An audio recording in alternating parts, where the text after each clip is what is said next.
പ്രവാസ ലോകത്തെ വാർത്തകളും വിശേഷങ്ങളും അതുപോലെ മാറി മാറി വരുന്ന നിയമങ്ങളും നേരത്തെ അറിയാൻ ഈ ചാനൽ സബ്സ്ക്രൈബ് ചെയ്യൂ. അടുത്തുള്ള ബെല്ലൈക്കൺ എനേബിൾ ചെയ്യാൻ മറക്കേണ്ട. നമസ്കാരം. ഒമാൻ വാർത്തകളിലേക്ക് സ്വാഗതം.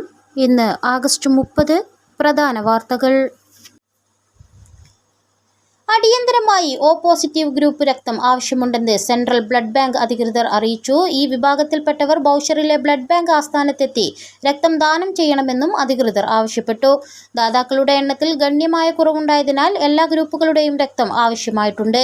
ബൗഷർ ബ്ലഡ് ബാങ്കിൽ ഞായറാഴ്ച മുതൽ വ്യാഴാഴ്ച വരെ രാവിലെ 8 മണി മുതൽ രാത്രി 8 വരെയും വെള്ളിയാഴ്ച രാവിലെ 8 മുതൽ ഉച്ചയ്ക്ക് 2 മണി വരെയും നേരിട്ടെത്തി രക്തദാനം ചെയ്യാം. മുൻകൂട്ടി ബുക്ക് ചെയ്യേണ്ട ആവശ്യമില്ലെന്നും അധികൃതർ അറിയിച്ചു. ലോകത്തിലെ സ്മാർട്ട് നഗരങ്ങളുടെ പട്ടികയിൽ സ്ഥാനങ്ങൾ മെച്ചപ്പെടുത്തി Muscat. International institute four management development തയ്യാറാക്കിയ 2024 സ്മാർട്ട് സിറ്റി പട്ടികയിൽ 142 നഗരങ്ങളിൽ 88 സ്ഥാനത്താണ് ഒമാന്റെ തലസ്ഥാന നഗരം. 96 സ്ഥാനത്ത് നിന്ന് 8 സ്ഥാനങ്ങളാണ് മെച്ചപ്പെടുത്തിയത്. നഗരങ്ങളിലെ അടിസ്ഥാന സൗകര്യങ്ങളെക്കുറിച്ചും സാങ്കേതിക പ്രയോഗങ്ങളെക്കുറിച്ചും മറ്റുമുള്ള താമസക്കാരുടെ വിലയിരുത്തൽ അടിസ്ഥാനമാക്കിയാണ് പട്ടിക തയ്യാറാക്കിയിരിക്കുന്നത്. അടിസ്ഥാന ശുചിത്വം, പുനരുപയോഗ സേവനം, പൊതുസുരക്ഷ എന്നിവയിലും മസ്കത്ത് നഗരം പോയിന്റിൽ മികച്ചുനിന്നു. ഖരീഫ് സീസൺ അവസാനത്തിലേക്കടുക്കുമ്പോൾ ദോഫാർ ഗവർണറേറ്റിൽ എത്തുന്നവരിൽ വർധന. ജൂൺ 21 ഔദ്യോഗിക ഖരീഫ് കാലം ആരംഭിച്ചതു മുതൽ ആഗസ്റ്റ് 15 വരെയുള്ള ദിനങ്ങളിൽ 8 ലക്ഷത്തിൽ അധികം പേരാണ് സലാലയിലെത്തിയത്.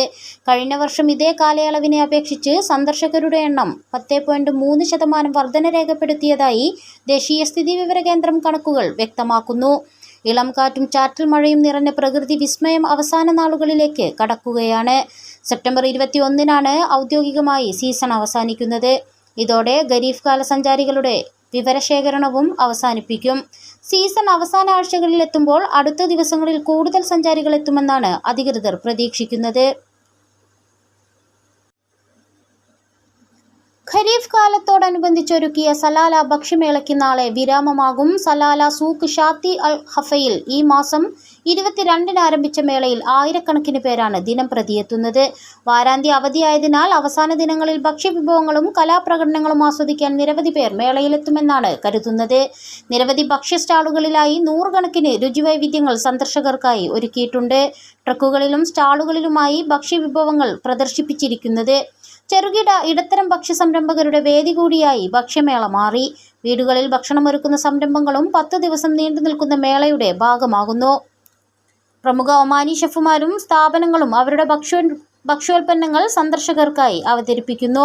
ഇവയുടെ നിർമ്മാണം ഉൾപ്പെടെ നേരിട്ട് കാണാനും നിരവധി പേരാണ് കൂട്ടം കൂടുന്നത്. ന്യൂനമർദ്ദം ശക്തി പ്രാപിച്ചതായും ചുഴലിക്കാറ്റാകാൻ സാധ്യതയുണ്ടെന്നും കാലാവസ്ഥാ നിരീക്ഷണ കേന്ദ്രം മുന്നറിയിപ്പ്. നിലവിൽ ഇന്ത്യൻ ഉപഭൂഖണ്ഡത്തിന്റെ വടക്കു പടിഞ്ഞാറായി കേന്ദ്രീകരിച്ചിരിക്കുന്ന ന്യൂനമർദ്ദം ശക്തി പ്രാപിച്ചിട്ടുണ്ട്. ഒമാൻ തീരത്ത് നിന്ന് 1000 കിലോമീറ്റർ അകലെയുള്ള ന്യൂനമർദ്ദത്തിന് 28 മുതൽ 38 നോട്ട് വേഗതയിലാണ് കാറ്റിന്റെ വേഗത. അടുത്ത 48 മണിക്കൂറിനുള്ളിൽ ഉഷ്ണമേഖലാ ചുഴലിക്കാറ്റായി മാറാനും ഒമാൻ കടലിലേക്ക് നീങ്ങാനും സാധ്യതയുണ്ട്. അടുത്ത ആഴ്ച ആദ്യം മുതൽ ഒമാനിൽ മഴയ്ക്ക് സാധ്യതയുണ്ടെന്നും കാലാവസ്ഥാ നിരീക്ഷണ കേന്ദ്രം അറിയിച്ചു. ലോകത്തിലെ ഏറ്റവും വലിയ കാർഗോ വിമാനമായ എയർബസ് ബെലൂഗ A300 വ്യാഴാഴ്ച മസ്കത്ത് അന്താരാഷ്ട്ര വിമാനത്താവളത്തിൽ ഇറങ്ങി. ആദ്യമായാണ് ബെലൂഗ ഒമാനിലെത്തുന്നത്. ഉത്തരധ്രുവത്തിൽ ജീവിക്കുന്ന ബെലൂഗ എന്ന തിമിംഗലത്തിന്റെ രൂപസാദൃശ്യമുള്ളതുകൊണ്ട് എയർബസ് വിമാന കമ്പനി ഈ പേര് നൽകിയത്. ആകാശത്തിമിംഗലം എന്നും ബെലൂഗ A300 വിമാനം അറിയപ്പെടുന്നുണ്ട്. 2 നീല തിമിംഗലങ്ങളുടെ നീളമാണ് ഈ വിമാനത്തിനുള്ളത്. ബലൂഗയ്ക്ക് 56.15 മീറ്റർ നീളവും 44.84 മീറ്റർ ചിറക് നീളവുമുണ്ട്. വിമാനത്തിന്റെ ടേക്ക് ഓഫ് ഭാരം 1,55,000 കിലോയാണ് എന്നും റിപ്പോർട്ടിൽ പറയുന്നു. ജനപ്രീതിയുള്ള വിമാനമായ B747 വിമാനത്തേക്കാൾ വലിപ്പക്കുറവാണ് ബലൂഗയ്ക്കെങ്കിലും കാർഗോ ഇനത്തിൽ ബലൂഗ തന്നെ മുന്നിൽ. ദാഖിലിയ ഗവർണറേറ്റിൽ തൊഴിൽ നിയമം ലംഘിച്ച 100-ൽ പരം പ്രവാസികൾ അറസ്റ്റിൽ. മനാഹ് വിലായത്തിലെ വിവിധ ഭാഗങ്ങളിൽ തൊഴിൽ മന്ത്രാലയം ഡയറക്ടറേറ്റ് ജനറൽ ഓഫ് ലേബർ വിഭാഗം നടത്തിയ പരിശോധനയിലാണ് 107 പ്രവാസികളെ പിടികൂടിയത്. സ്വകാര്യ മേഖലയിൽ ഉൾപ്പെടെയാണ് മന്ത്രാലയം ഉദ്യോഗസ്ഥർ പരിശോധന നടത്തിയത്. അറസ്റ്റിലായവരെ തുടർ നടപടികൾ സ്വീകരിച്ചു വരികയാണ്. കഴിഞ്ഞ ആഴ്ചയിൽ ആദം വിലായത്തിൽ നിന്നും 25 പേരെയും സമാന നിയമലംഘനങ്ങൾക്ക് അറസ്റ്റ് ചെയ്ത് നിയമ നടപടി സ്വീകരിച്ചിരുന്നു. മറ്റൊരു സംഭവത്തിൽ വടക്കൻ ഷർക്കിയയിലെ മുദൈബിയിൽ ലേബർ വിഭാഗം തയ്യൽ കടകളിൽ പരിശോധന നടത്തി. തൊഴിലിടങ്ങളിൽ മാനദണ്ഡങ്ങൾ ഉറപ്പുവരുത്തുന്നതിന്റെ ഭാഗമായിട്ടായിരുന്നു നടപടി. അതേസമയം തൊഴിൽ നിയമലംഘകരെ കണ്ടെത്തുന്നതിന് പരിശോധന വ്യാപിപ്പിച്ചിരിക്കുകയാണ് തൊഴിൽ മന്ത്രാലയം. സേഫ്റ്റി ആൻഡ് സെക്യൂരിറ്റി സർവീസസുമായി സഹകരിച്ചാണ് തൊഴിൽ മന്ത്രാലയം പരിശോധന നടത്തുന്നത്. തൊഴിൽ വിപണി നിയന്ത്രിക്കുന്നതിനുള്ള വിഷൻ 2040 ഭാഗമായാണ് പരിശോധന. പാരീസിൽ അരങ്ങേറുന്ന പാരാലിമ്പിക്സിൽ ഒമാൻ താരങ്ങളും. മുഹമ്മദ് അൽ മഷ്കൈക്കിയും സാറാഹ് അൽ അൻബൂരിയുമാണ് ഒമാനെ പ്രതിനിധീകരിച്ച് പാരാലിമ്പിക്സിന്റെ ഭാഗമാകുന്നതെന്ന് സാംസ്കാരിക കായിക യുവജന മന്ത്രാലയം അറിയിച്ചു. ഇരു താരങ്ങളും ഷോട്ട് പുട്ടിലാണ് മാറ്റുരയ്ക്കുന്നത്. മുഹമ്മദ് അൽ മഷ്കൈക്കി സെപ്റ്റംബർ 3-നും സാറാഹ് അൽ അൻബൂരി സെപ്റ്റംബർ 7-നും നവീകരിച്ച സ്റ്റാഡ് ഡെ ഫ്രാൻസ് ഫോർ അത്ലറ്റിക് സ്റ്റേഡിയത്തിൽ ഇറങ്ങും. ഇരുവരുടെയും മികച്ച പ്രകടനത്തിനായുള്ള കാത്തിരിപ്പിലാണ് സുൽത്താനേറ്റ്. മന്ത്രാലയം ഉദ്യോഗസ്ഥരും ഇവരെ അനുഗമിക്കുന്നുണ്ട്. ഒളിമ്പിക്സിന് തിരശ്ശീല വീണ് 2 ആഴ്ച തികയുന്നതിനു മുമ്പാണ് മറ്റൊരു ലോക കായിക മാമാങ്കത്തിന് പാരീസ് ആതിഥ്യമരുളുന്നത്. സെപ്റ്റംബർ 8 ഞായർ വരെ 11 ദിവസം നീളുന്ന പാരാലിമ്പിക്സിൽ 184 രാജ്യങ്ങളിൽ നിന്നായി 4400-ലധികം അത്ലറ്റുകളാണ് പാരീസിൽ ഒത്തുകൂടുന്നത്.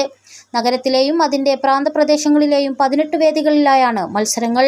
22 കായിക വിഭാഗങ്ങളിലായി 549 മെഡൽ ഇനങ്ങളിൽ അത്ലറ്റുകൾ മത്സരിക്കും. ശൈത്യകാലത്തിന്റെ വരവറിയിച്ച് സുഹൈൽ നക്ഷത്രം പ്രത്യക്ഷപ്പെട്ടിട്ടും രക്ഷയില്ല. ഒമാനിൽ കഴിഞ്ഞ 24 മണിക്കൂറിനിടെ രേഖപ്പെടുത്തിയ ഉയർന്ന താപനില 47.9 ഡിഗ്രി സെൽഷ്യസ് ആണ്. ഹംറ ദുറു പ്രദേശത്തായിരുന്നു ഇത്. സുനൈനാഹിൽ 47.5 ഡിഗ്രിയും ഫഹൂദിൽ 47 ഡിഗ്രിയും ബുറൈമി ഇബ്രി 46.7 ഡിഗ്രിയും അൽഖാമിൽ അൽവാഫി 46.4 ഡിഗ്രിയും മക്ഷിനിൽ 46.3 ഡിഗ്രിയും അൽസമീമിൽ 45.9 ഡിഗ്രി എന്നിങ്ങനെയാണ് വിവിധ സ്ഥലങ്ങളിൽ റിപ്പോർട്ട് ചെയ്ത ഉയർന്ന താപനില.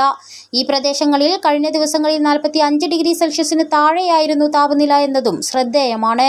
ഇവിടങ്ങളിൽ ആഗസ്റ്റ് 3-ാം വാരം മുതൽ തുടർച്ചയായി ലഭിച്ച മഴ താപനില കുറയാൻ സഹായകമായിരുന്നു. മഴ മാറിയതോടെ ചൂട് വീണ്ടും ഉയരുകയായിരുന്നു. ചൂടിനൊപ്പം അന്തരീക്ഷ ഈർപ്പവും അനുഭവപ്പെടുന്നു. ചൂട് തുടരുന്നതിനിടെ ആഗസ്റ്റ് 24-ന് സുഹൈൽ നക്ഷത്രം പ്രത്യക്ഷപ്പെട്ടതോടെ വേനലിന്റെ കാഠിന്യം കുറയുമെന്നാണ് പ്രതീക്ഷിച്ചിരുന്നത്. എന്നാൽ താപനിലയിൽ പെട്ടെന്നുള്ള കുറവുണ്ടാകില്ലെന്നാണ് നിലവിലെ കാലാവസ്ഥാ മാറ്റം സൂചിപ്പിക്കുന്നത്. എന്നിരുന്നാലും രാത്രിയിൽ ക്രമാനുഗതമായ കുറവുണ്ടാകുമെന്നാണ് കാലാവസ്ഥാ നിരീക്ഷകർ നൽകുന്ന സൂചന. അടുത്ത ആഴ്ചയിൽ രാജ്യത്തിന്റെ വടക്കൻ മേഖലയിൽ മഴയെത്തുന്നതും താപനില കുറയാൻ ഇടയാക്കും. കഴിഞ്ഞ 24 മണിക്കൂറിനിടെ ഏറ്റവും താഴ്ന്ന താപനില അനുഭവപ്പെട്ടത് ദൽഖൂത്തിലാണ്, 20.7 ഡിഗ്രി സെൽഷ്യസ്. ഇതോടുകൂടി ഇന്നത്തെ വാർത്തകൾ ഇവിടെ പൂർണ്ണമാവുന്നു. കൂടുതൽ ഒമാൻ വാർത്തകളും വിശേഷങ്ങളുമായി നാളെ വീണ്ടും കാണാം. നമസ്കാരം.